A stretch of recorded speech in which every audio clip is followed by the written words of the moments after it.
안녕하십니까. 저는 오늘 AI 융합 클라우드 개발 환경이라는 주제로 강연을 맡게 된 토마토 시스템의 이지율이라고 합니다. 먼저 귀한 시간을 저와 함께 해주셔서 가슴 깊이 감사드립니다. 제게 할 수 있는 최대한의 노력을 기울여서 조금이라도 더 즐겁고 무엇 하나라도 남을 수 있는 강의가 될 수 있도록 최대한 한번 애써보도록 하겠습니다. 저는 저희 제품을 홍보하거나 제품의 특징들에서 언급드릴 생각은 없고요. 저희가 개발 도구를 바라보는 관점이 시대 흐름과 더불어 어떻게 변해왔는지 우리의 생각을 공유하고 철학을 공유하는 자리가 되도록 준비를 했습니다. 먼저 제 소개를 간단히 드리도록 하겠습니다. 저는 7살 때 우연한 기회로 애플2 컴퓨터를 한 대 얻게 되었습니다. 근데 그로부터 37년간 계속해서 컴퓨터 프로그램을 작성해 왔고요. 그리고 제가 몸담고 있는 토마토 시스템은 25년 전에 설립되어서 대한민국에서 수많은 전산화 프로젝트를 수행함과 동시에 그때 축적된 경험과 기술을 바탕으로 여러 솔루션들을 연구, 개발, 공급하고 있는 회사입니다. 저는 이곳에서 지난 17년간 개발자들이 사용하는 코드 편집기, 컴파일러, 디버거와 같은 개발자들을 위한 프로그램을 연구, 개발하는 임무를 수행해 왔습니다. 현재 저는 이곳에서 시대의 흐름과 더불어 시대의 흐름에 따라서 개발 도구가 그 역할과 범주를 확장시키는 비전을 달성하는 임무를 수행하고 있습니다. 그래서 오늘 이 자리에서 우리의 여정과 그런 철학들을 공유해 드리려고 합니다. 결과론적으로 이야기하자면 개발 도구는 프로그램을 작성하기 위한 도구입니다. 따라서 오늘 이야기의 시작 지점을 프로그램의 정의를 한번 살펴보는 것이 좋을 것 같다는 생각이 듭니다. 프로그램이라는 단어는 사실 프로와 그램이 합쳐진 단어인데요. 고대 그리스어로 프로라는 뜻은 미리, 앞서, 사전에 이런 뜻이 있고요. 그램은 글자로 쓰여진 것이란 뜻이 있습니다. 따라서 프로그램은 미리 글로 쓰여진 것이란 뜻을 갖게 됩니다. 고대 그리스 시대의 프로그램이라는 단어는 어떤 의미로 쓰였냐 하면요. 어떤 행사가 진행되기 이전에 식순이라든지 내용을 미리 글로 써서 공지하는 것을 프로그램이라고 했습니다. 여러분들도 요즘 연주회 같은 데 가보시면 프로그램이라는 용어를 여전히 사용하고 계신 거 아실 수 있을 텐데요. 그리고 요즘엔 또 프로그래머란 말이 있죠. 프로그램은 동사로도 사용이 됩니다. 옥스퍼드 사전에 따르면 프로그램의 정의는 다음과 같습니다. 컴퓨터를 비롯한 기계가 자동으로 일련의 작업을 수행할 수 있도록 지침들을 제공하는 것. 저는 이 정의를 보고 흥미롭게 생각한 부분이 어디였냐 하면은요. 컴퓨터뿐만 아니라 컴퓨터를 비롯한 기계라고 이야기하는 부분이 재밌다고 생각했습니다. 예를 들면 제가 세탁기 앞에 가서 30도의 물로 세탁한 후에 3번 헹구고 3분 동안 탈수해줘라고 세탁 호스를 입력하는 과정도 정확히 이 정의에 따르면 프로그래밍에 해당하는 것이 되는 것이죠. 그렇다면 인류 최초의 프로그래밍은 언제 시작됐을까요? 지금 보시는 장치는 대단히 직관적입니다. 이 화면에서 잘려서 안 보이긴 하지만 밑에 구동축이 있고 이 끝에 손잡이가 달려 있습니다. 사용자가 손잡이를 돌리게 되면 구동축이 회전하게 되고요. 구동축이 회전하게 되면 이 구동축에 연결된 캠들이 위아래로 움직이게 될 겁니다. 그럼 그 위에 연결되어 있는 막대가 위에 올려 있는 새 모형들을 위아래로 움직이게 하는 그런 모습을 연출하게 되겠죠. 예. 이러한 장치들을 오토마톤이라고 합니다. 역시 고대 그리스에서 유래가 됐고요. 오토라는 것은 자동, 스스로란 뜻이고요. 마톤은 움직인다는 뜻입니다. 따라서 자동 기계 인형 정도로 번역을 할 수가 있겠네요. 여러분들이 보시기에 이 장치에서 프로그램에 해당하는 부분이 어딘지 혹시 짐작이 되십니까? 제가 볼 땐 이 캠들이 프로그램에 해당한다고 생각합니다. 저 캠의 모양과 구동축에 연결된 위치에 따라서 새들이 움직이는 주기나 간격, 위치를 변경할 수 있겠죠. 하지만 프로그램을 아무리 고쳐 쓰더라도 이 새들은 위아래로 움직이는 그 동작 위에 다른 일은 할 수는 없을 겁니다.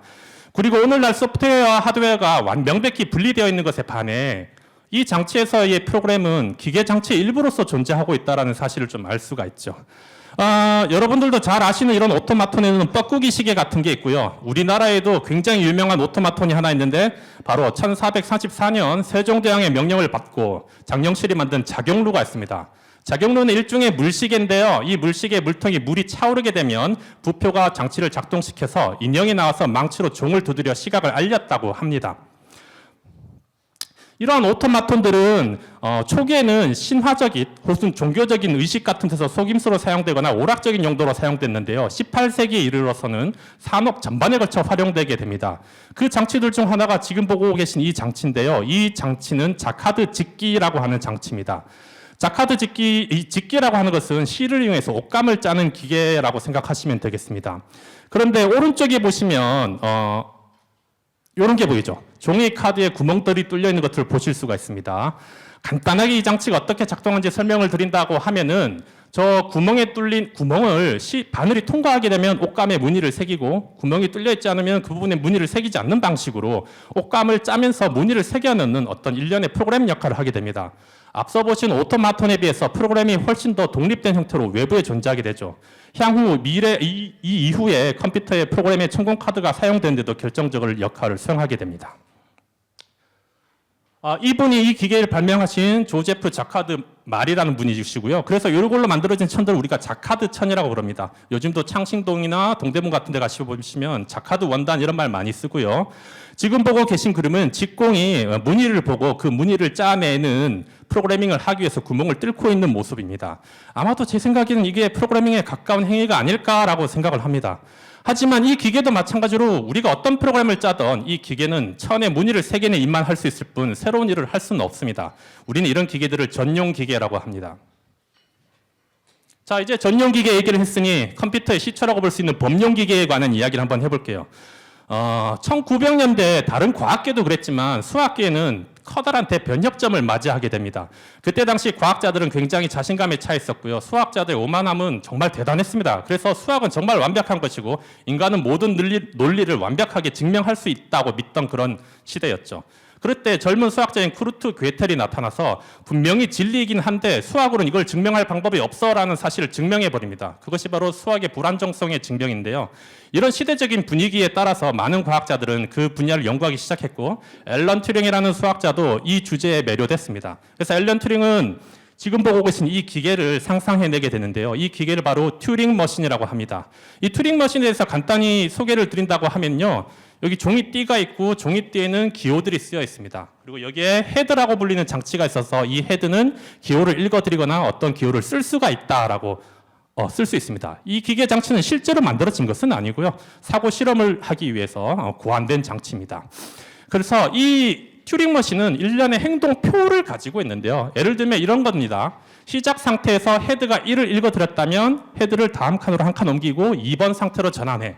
그럼 이 기계 장치는 2번 행동표를 참고해가지고 2번 상태에서 1이라는 헤드를 읽어드렸다면 헤드를 오른쪽으로 한 칸 이동하고 0이라고 써. 뭐 이런 행동표들이 있다라는 겁니다.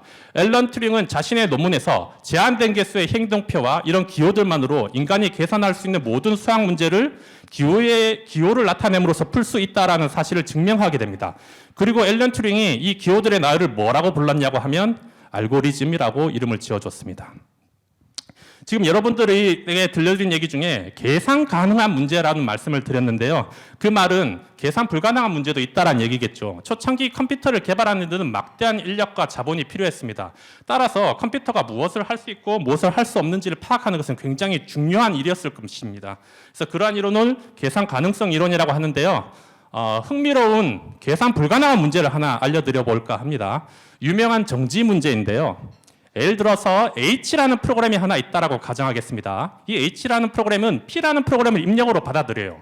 그리고 이 H가 하는 일은 주어진 P라는 프로그램이 실행돼서 언젠가는 끝날지 혹은 무한루프에 빠져서 영원히 끝나지 않을지를 예측하는 프로그램이라고 가정하겠습니다. 이런 프로그램 H가 있다라고 할 때 이 H를 이용해서 D라는 프로그램을 새로 만들 건데요. D라는 프로그램은 H라는 프로그램에 의해서 주어진 프로그램이 무한할지 아니면 언젠간 종료될지를 측정합니다. 그리고 만약에 유한하다라고 하면 일부러 자기가 무한 루프를 돌려서 프로그램이 끝나지 않게 만들어버리고요. 반대로 주어진 프로그램이 무한하다라고 예측이 되면 자신은 바로 이 프로그램을 종료시켜버립니다. H라는 프로그램이 존재한다면 D라는 프로그램도 당연히 존재할 수 있겠죠. 그런데 D라는 프로그램에 자기 자신의 입력으로 넣게 됩니다. 이러면 D는 H 알고리즘을 이용해서 자기 자신이 언젠가는 종료될 것인지 종료되지 않을 것인지를 예측하게 되고요. 만약에 유한하다라고 예측이 됐다면 무한 루프를 돌릴 것이기 때문에 자기 자신의 예측은 틀리게 됩니다.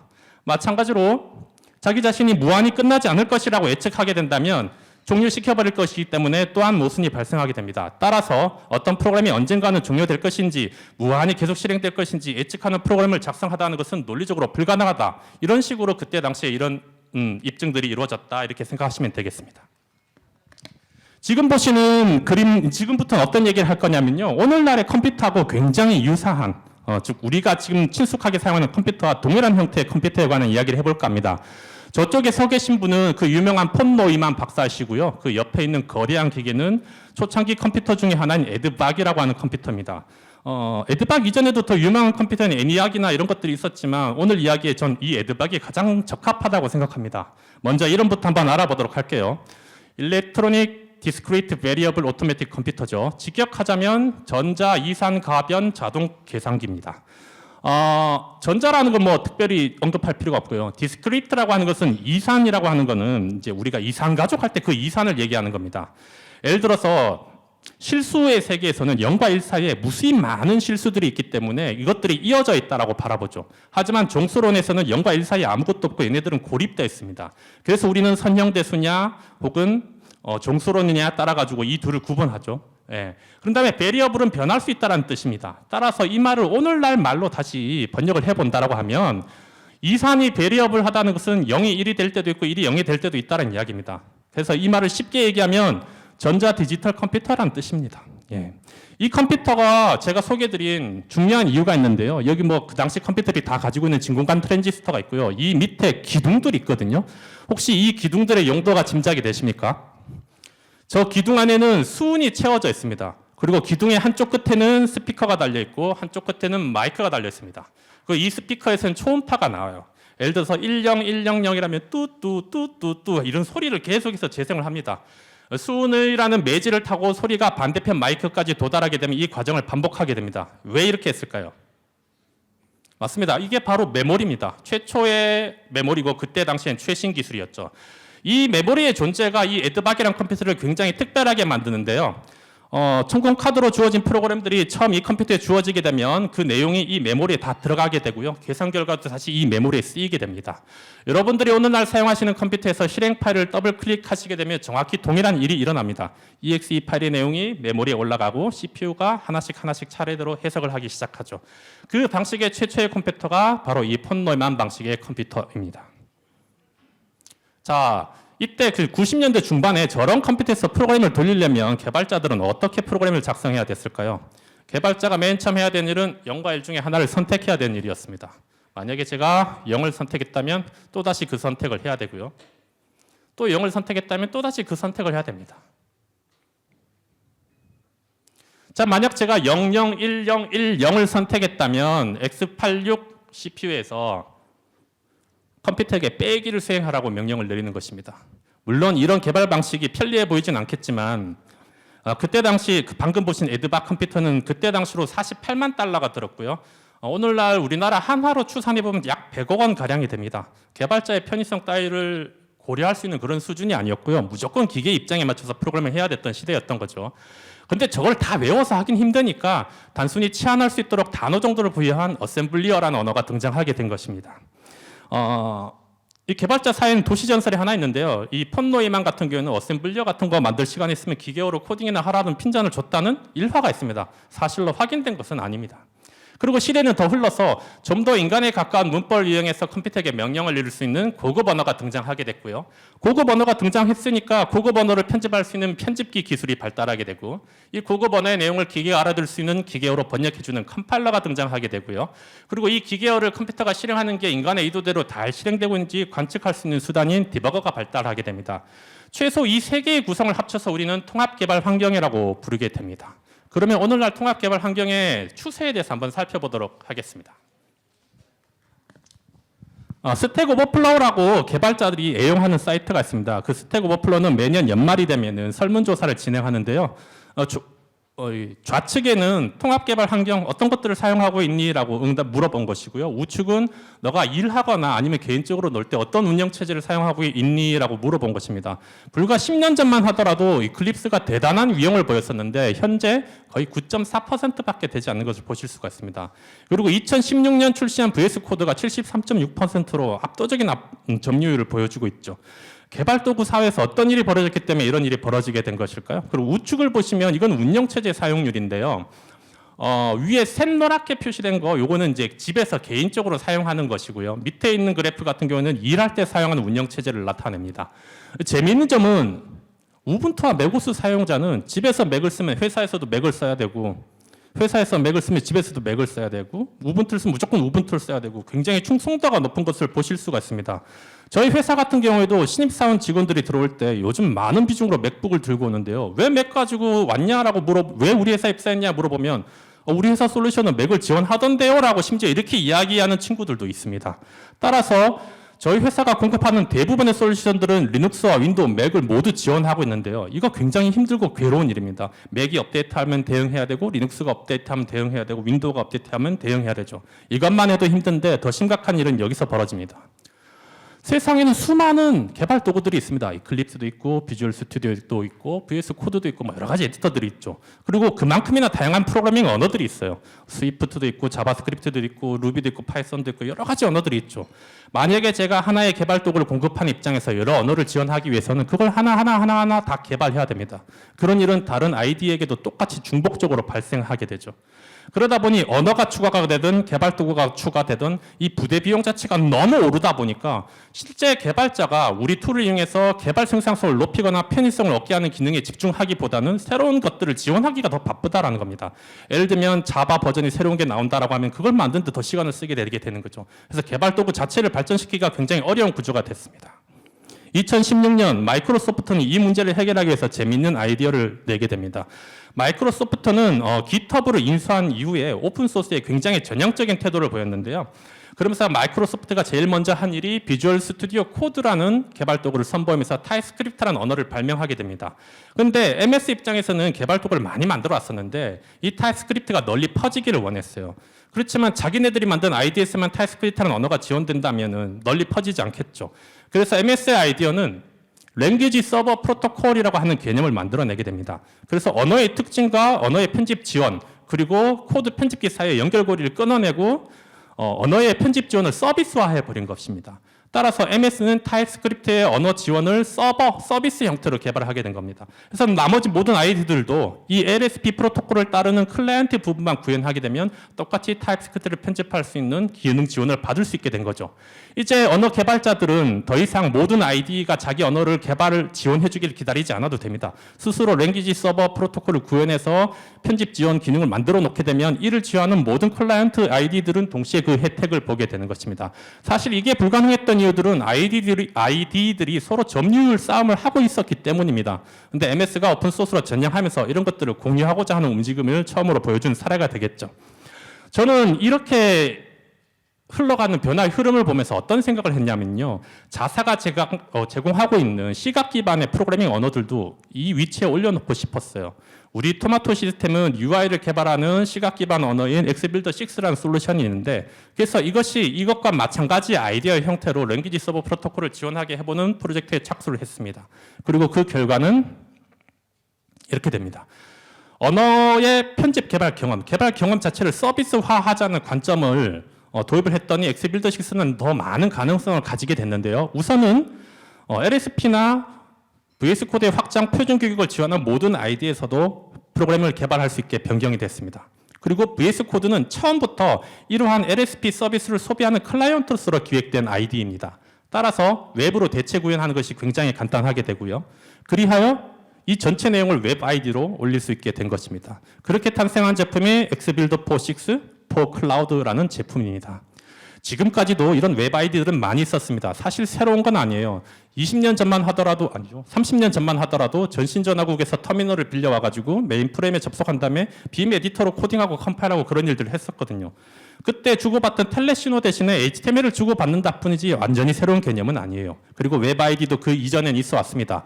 하지만 뭐가 문제였냐 하면은 대부분 텍스트 기반의 소스 편집기만 존재했다라는 것이죠. 물론 유능한 개발자들이 파일럿 프로젝트를 진행할 때는 그 정도로 충분하겠지만 현실의 산업에서는 수백 명의 불특정 다수의 개발자들이 개발을 합니다. 모두 퀄리파이드 된 그런 개발자들도 아니고요. 그런 사람들은 시각적인 개발 편집기가 반드시 필요합니다. 그래서 저희는 엑스빌더 6 이클립스 버전에 준하는 모든 기능을 이렇게 웹 아이디로 포팅하는 데 성공할 수 있었습니다. 이렇게 하게 됐더니 이제 얻게 된 장점들이 있는데 이 자리가 클라우드 컨퍼런스니만큼 이 부분은 제가 자세하게 언급 안 드려도 더 잘 아실 것 같아요. 전통적인 개발자 같은 경우에는 자기 컴퓨터에 아이디 깔고 개발 도구들 깔고 서버 설정하고 이런 작업들을 스스로 합니다. 저희가 LSP를 채택했기 때문에 이제 이클립스뿐만 아니라 VS 코드에서도 그런 일을 할 수가 있게 됐죠. 그런데 만약에 이 저장소를 둘러싼 클라우드 공간이 있다고 합시다. 여기에 저희 웹 아이디를 설치하게 되면 이런 일들이 가능해집니다. 새로운 개발자가 프로젝트에 투입되었을 때 수초 이내에 바로 이 개발자를 위한 가상 PC가 만들어지게 되고 그 안에는 개발자가 필요로 하는 프로젝트에 필요한 모든 에셋을 갖춘 도구들을 갖춘 원격 작업 공간이 생성되게 됩니다. 이 개발자는 브라우저 접속해서 바로 코딩에 투입이 될 수가 있죠. 새로운 개발자가 등장했을 때도 마찬가지 일을 할 수 있습니다. 그리고 이 개발자가 쳤을 때 아무런 낭비 없이 자원을 철수시킬 수 있죠. 그래서 더 이상 노후화된 장비를 관리하거나 유지보수하거나 개발자의 환경을 구축하고 유지보수하는 데 비용은 극적으로 줄어들게 됩니다. 이것은 클라우드에 관해서는 대표적으로 많이 알려진 이야기죠. 그리고 또 다른 가능성이 열리게 됐는데요. 작업 공간이 클라우드 내부에 있음으로 인해서 이전에는 개발자가 모두 구성해야 됐던 여러 자원들에 대한 그래프를 자동화해서 관리해 줌으로써 여러 리소스들을 개발자들이 더 쉽게 액세스할 수 있게 해줄 수 있습니다. 그런데요. 저렇게 한다고 하더라도 개발자는 여전히 코딩이란 걸 해야 되잖아요. 업무의 흐름에 대해서 바뀌는 게 없다라고 저희는 생각을 했습니다. 왜냐하면 개발 환경을 유지보수하고 구축하는 것들은 대부분 일회성으로 발생하거나 가끔씩 생기는 일들이거든요. 인간이 일하는 방식 자체에 변화를 줄지는 않습니다.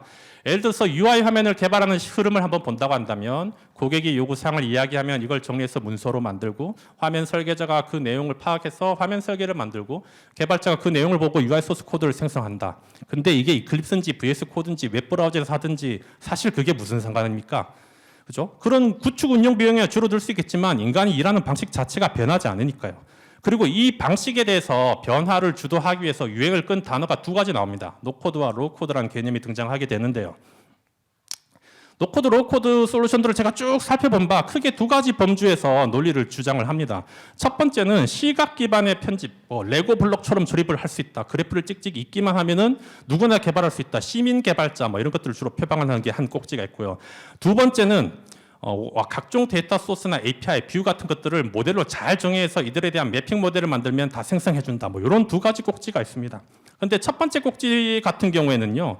사실 우리가 레고 블록을 조립하든 그래프 연결을 하든 그게 연결된 그래프가 가지는 의미, 도메인 의미를 알지 못하면 아무나 개발할 수 있는 것은 아닙니다. 그리고 가용성 문제가 있어요. 안 되는 것들은 어떻게 할 거냐. 그죠? 손가락 빨고 기다리는 수밖에 없죠. 그리고 우측과 같이 이 매핑 모델에 의한 생성 방식은 훌륭하기는 한데 관리 포인트가 너무 많이 일어나게 돼가지고 국내 실정에 도입하기 어려운 부분들이 많습니다. 그러던 와중에 대사건이 일어납니다. 바로 이놈이 등장한 거죠. LLM이라는 게 등장했습니다.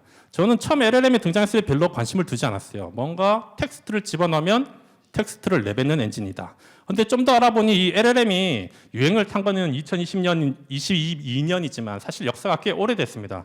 최초 이 언어 처리 모델은 구글이 워드 투 벡터라는 걸 만들면서 시작하게 됩니다. 이 워드 투 벡터라는 건 뭐냐 하면 일종의 단어의 차원을 부여하는 겁니다. 예를 들어서 제가 이 노랗다라는 단어를 가져다가 X축을 10에 갖다 놓고 Y축을 10에 갖다 놓고 Z축을 한 5 정도 갖다 놓는 겁니다. 그리고 노르스름하다라는 단어를 여기다 갖다 놓는 거죠. 그러면 단어 사이의 거리를 측정할 수 있게 됩니다. 따라서 컴퓨터가 어떤 단어와 어떤 단어가 연관이 있는지 어떤 단어와 어떤 단어가 유사성을 있는지를 수치화할 수 있게 되는 겁니다. 구글이 이걸 만든 이유는 구글 번역이라든지 자연어 처리 프로세스를 만들기 위했던 거고요. 2018년에 DERT 혁명이라는 게 일어나고 트랜스포머라는 게 등장하게 됩니다. 간략히 말씀드린다면 아까 제가 단어를 차원으로 갖다 놨잖아요. 3개의 숫자로. 그러면 문장도 여러 개의 숫자 다발이 될 수 있겠죠. 이 숫자들을 변환시키는 네트워크가 트랜스포머고요. 그리고 앞뒤 문장에 서로 영향을 주고받으면서 변화해 나갈 수 있는 시스템이 BERT라고 생각하시면 되겠습니다. 그리고 2020년 챗GPT가 등장하게 됩니다. 챗GPT가 등장해서 맨 처음 했던 일은 CNN 뉴스 기사의 일부를 생성해서 인간이 알아채는지 확인해보는 실험의 일부였습니다. 근데 이때 재밌는 일이 일어나게 됩니다. 오픈 AI는 이런 발표를 했어요. 실제로 논문에. 우리가 메모리 크기를 4배로 늘려봤더니 얘가 갑자기 코딩을 할 수 있던데 우리가 메모리 용량을 8배로 늘려봤더니 얘가 갑자기 그림을 그릴 수 있어. 왜 그런지는 모릅니다. 이때 그 이론을 스케일링 이론이라고 합니다. 스케일링 법칙이라는 게 등장하면서 LLM들이 점점 더 거대해졌고 잘 설명할 수는 없지만 많은 일들을 할 수 있게 된 거죠. 그리고 2022년에 대중화가 즉시 됩니다. 그리고 많은 기업들이 AI에 뛰어들었죠. 그리고 2023년 아주 중요한 사건이 일어납니다. 세종대왕 맥북 프로 던짐 사건. 이거 한 사용자가 챗GPT한테 물어본 거예요. 세종대왕 맥북 프로 던짐 사건에 대해서 알려줘. 그때 GPT의 답변이 밑에 써 있습니다. 세종대왕의 맥북 프로 던짐 사건은 조선왕조실록에 기록된 일화로 15세기 세종대왕이 새로 개발한 훈민정음의 초고를 작성하던 중 문서 작성 중단에 대해 담당자의 분노에 맥북 프로와 함께 그를 방으로 던진 사건입니다. 이런 일이 왜 벌어졌을까요? 우리 이놈 믿고 얘한테 코딩을 시킬 수 있을까요? 그리고 지금 이런 것들이 좀 벌어졌다고 하지만 LLM은 근본적인 한계로 이 문제를 완전히 극복할 수는 없습니다. AI 모델에서는 이 문제를 환상 문제라고 하죠. 먼저 이런 문제가 왜 일어난지 알아내기 위해서는 LLM이 지금 어떻게 작동하는지 어느 정도 이해가 필요합니다. LLM은 확률과 통계에 기반해서 다음에 올 단어를 예측하는 시스템입니다. 예를 들어서 나는 짜장면을이라는 문장을 주게 되면 GPT는 후보 단어들을 나열한 다음에 가장 가능성이 높은 단어를 선택해서 나는 짜장면을 먹는다라는 문장을 만들어낸다라는 것입니다. 그렇기 때문에 이 LLM은 어떻게 작동하냐면 얘는 기자나 과학자가 아닙니다. 어떻게 보자면 작가에 가까운 것이고 사실보다는 그럴듯함에 기반해서 문장을 생성하는 엔진입니다. 그러니 얘를 공학에 도입하려면 많은 고민이 필요하겠죠. LLM이 할 수 없는 일들은 그보다도 또 굉장히 많습니다. LLM은 시간 개념이 없습니다. 따라서 애플은 15세기에 없었는데도 세종대왕이 맥북 프로를 던졌다고 이야기했겠죠. LLM은 전혀 본 적이 없는 새로운 개념을 발명할 수도 없고 전략적인 사고도 할 수 없으며 수학적인 추론을 할 수가 없고 사실 검증도 불가능하며 또 LLM은 인간이 지능을 갖추기 위해서 세상과 상호작용할 때 비언어적인 요소들이 빠져있는 상태로 언어만 포함됐습니다. 인간이 똑똑해진 다음에 언어가 생긴 것이지 언어를 사용했기 때문에 똑똑해진 것이지 확실할 수는 없지만 그 부분에서 인간과 분명히 다른 점이 있다는 거죠. 그리고 중요한 문제 중 하나가 과잉 반응입니다. LLM은 자신이 학습한 내용에 사용자가 준 프롬프트에 아주 높은 온도를 부여해서 그 사용자가 원하는 답변을 하게 됩니다. 대화가 지속하면 지속될수록. 그래서 이 답변은 계속해서 왜곡되고 오염되게 됩니다. 그런 문제를 과잉 반응이라고 합니다. 그러면 우리는 이 LLM을 어떻게 써야 할까요? 저희가 구상하고 있는 AI 융합 DevOps라는 시스템에서의 하나의 개발 흐름을 보여주는 그림인데요. 아까 보신 그림하고 거의 비슷합니다. 여기 이제 요구사항을 수집하게 되면은 화면 설계라는 것은 사실 요구사항을 잘 분석해서 정교화되게 정리하고 요약하는 것에 가깝다고 생각했습니다. 우리는 24시간 돈도 안 받고 불평도 안 하는 작가를 우리 시스템에 어디에 두면 좋을까 고민을 했고요. 우리는 이 지점이 가장 적당하다고 생각했어요. 고객의 요구사항을 정리해서 어떤 화면을 설계해야 될 것인지 요약 정리한 일을 이 작가에게 한번 맡겨보자. 예. 그리고 이 작가는 정교화된 화면 설계를 만들어냈기 때문에 예전에는 화면 설계를 하면 설계자들마다 파워포인트를 만들기도 하고 워드 파일을 만들기도 하고 엑셀 파일을 만들기도 했어요. 정교화되지 않았죠. 그러다 보니까 개발자들이 그걸 눈으로 보고 화면을 개발해야 됐습니다.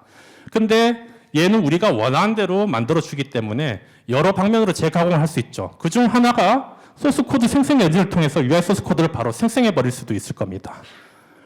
그러면 사람들은 어디로 가야 될까요? 사람들은 새로운 직함을 주게 됩니다. 설계자는 설계 감독으로, 구현자는 구현 감독으로. 설계 감독은 프로젝트에서 설계가 이루어져야 된 지침을 알려주고 참고해야 된 설계들을 알려주는 일을 수행하게 됩니다. 개발자들은 더 이상 코드를 직접 개발하는 것이 아니라 정교된 화면 설계로부터 UI 소스 코드를 생성할 때 이 부분은 어떻게 구현해야 돼라고 알려주는 역할을 담당하게 됩니다.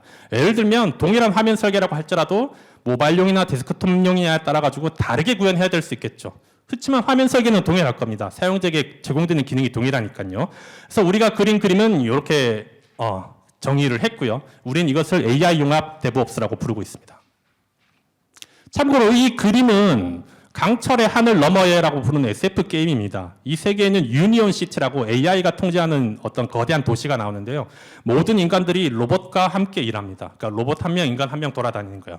원래 이 세계는 AI와 로봇이 모든 걸 다 자동화했기 때문에 사람들이 일할 필요가 없었어요. 그랬더니 사람들이 우울해지고 자살을 하니까 어떻게 이 AI가 생각을 했냐면 모든 사람들에게 로봇 하나 붙여주고 실질적인 힘든 일이나 판단을 다 로봇이 하게 하면서 그것에 대한 승인만 사람이 내리게 해가지고 자신이 중요한 사람인 것 같은 착각을 심어주게 하자, 뭐 그런 이야기인 거죠. 물론 이 게임은 풍자적인 게임입니다만 저희는 여기서 영감을 얻어가지고 앞으로 AI하고 인간이 같이 일할 때 감독관과 감독을 도와주는 뭐 이런 형태의 아이디어를 얻게 됐고요. 그래서 설계 감독, 구현 감독이라는 이름을 붙이는데 영감을 준 게임이라서 간단히 소개드려 봤습니다.